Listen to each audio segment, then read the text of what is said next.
Hello दोस्तों, आप सभी का एक नई वीडियो में स्वागत है। आज हम बात करते हैं आधार कार्ड धारकों के लिए बुरी खबर। सरकार ने जारी किया नया नियम। तो आइए जानते हैं क्या है वो नियम। आधार कार्ड आज हर भारतीय नागरिक के लिए सबसे महत्वपूर्ण पहचान पत्र बन चुका है। बैंक खाता खुलवाने से लेकर पेंशन प्राप्त करने, राशन लेने और एलपीजी सब्सिडी तक लगभग हर सरकारी सुविधा में इसकी ज़रूरत होती है। लेकिन यदि आपका आधार कार्ड 10 साल से ज़्यादा पुराना है, अब तक अपडेट नहीं हुआ है, तो आपके लिए बड़ी समस्या खड़ी कर सकता है। यूआईडीएआई की अपील और उद्देश्य। सरकार और यूआईडीएआई समय समय पर नागरिकों से आधार कार्ड की जानकारी अपडेट करने की अपील करते रहते हैं। इसका उद्देश्य ये सुनिश्चित करना है कि प्रत्येक नागरिक बिना किसी झंझट के सभी योजनाओं और सेवाओं का लाभ ले रहे हैं या लाभ ले सकें। अगर आधार अपडेट नहीं है तो पेंशन, सब्सिडी और बैंक से कई जुड़ी सुविधाओं में रुकावट आ सकती है। आधार कार्ड अगर अपडेट नहीं है तो अपडेट करवाना बहुत ज़रूरी है। लेकिन क्यों ज़रूरी है ये सभी को जानते हैं। आधार केवल एक नंबर नहीं, बल्कि ये आपकी पहचान है और बायोमेट्रिक जानकारी का आधिकारिक प्रमाण है।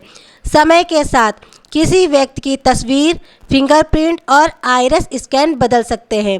जैसे जैसे हमारी आपकी उम्र बढ़ती है, वैसे वैसे ही तस्वीर और फिंगरप्रिंट भी बदलते रहते हैं, जिससे पुराने डेटा से मिलान करने में परेशानी आती है।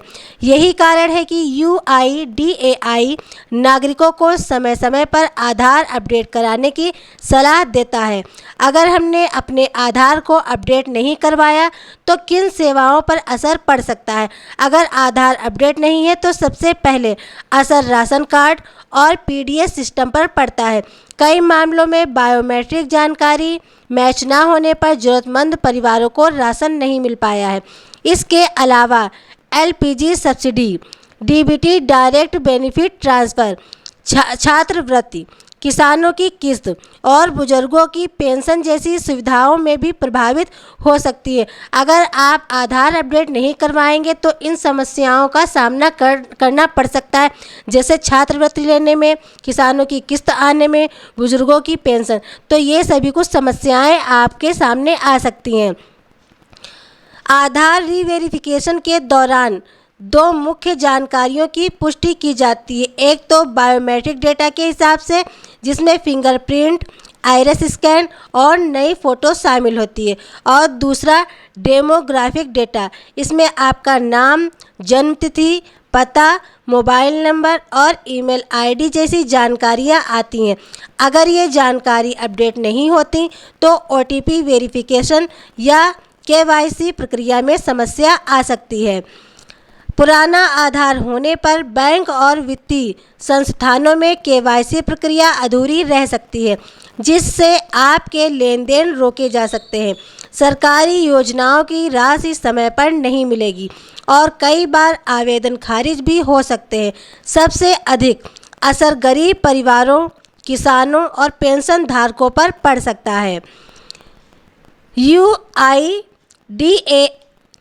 ने साफ लिखा है कि जिनका आधार 10 साल से पुराना है वे जल्द से जल्द अपडेट कराएं। इसके लिए दो विकल्प उपलब्ध हैं, मतलब कि आपकी अपडेट कराने की दो प्रक्रिया है। आप उनको दो तरह से अपडेट करा सकते हैं। एक तो ऑनलाइन अपडेट करा सकते हैं और आधार सेवा केंद्र से, मतलब जन सेवा केंद्र से जाकर के यूआईडीएआई की आधिकारिक वेबसाइट पर लॉगिन करके आप अपने डेमोग्राफिक डेटा में बदलाव कर सकते हैं। दूसरा है, यदि बायोमेट्रिक अपडेट की ज़रूरत है तो नज़दीकी आधार केंद्र जाकर के प्रक्रिया पूरी करनी होगी। केवल एक औपचारिकता नहीं, बल्कि नागरिकों के लिए आवश्यक कदम है। समय पर जानकारी अपडेट करने से न सिर्फ सरकारी योजनाओं का लाभ मिलता है, बल्कि बैंकिंग और अन्य ज़रूरी सेवाएं भी बिना किसी परेशानी के जारी रहती हैं। अगर हमारा आधार कार्ड अपडेट रहता है तो हमें सारी सरकारी योजनाओं का लाभ आसानी से मिलता है। इसके अलावा भी जो बहुत सी ज़रूरतों में आधार कार्ड की ज़रूरत पड़ती है, तो उन सभी ज़रूरतों में भी आधार कार्ड की अपडेट प्रक्रिया होना अनिवार्य होता है। तो इसलिए अगर आप किसी का आधार कार्ड 10 साल पुराना हो गया है, अभी तक आपने अपडेट नहीं करवाया है, तो आप उसको तुरंत अपडेट करवा लें, ताकि जो भी नई योजनाएं निकलती हैं, सरकारी योजनाएं निकलती हैं, पेंशन से जुड़ी या आवास से जुड़ी या राशन से जुड़ी, छात्रवृत्ति, किसानों की किस्त, कोई भी जो निकलती हैं योजनाएं, इन योजनाओं का लाभ हमें आसानी से मिल सके। तो दोस्तों, ये थी आज की जानकारी। ऐसी ही नई जानकारियों के लिए हमारे चैनल से जुड़े रहें। अगर आपने अभी तक हमारे चैनल को लाइक और सब्सक्राइब नहीं किया है, तो आप हमारे चैनल को लाइक कीजिए और सब्सक्राइब कीजिए। मिलते हैं नई जानकारी, नई अपडेट के साथ। धन्यवाद।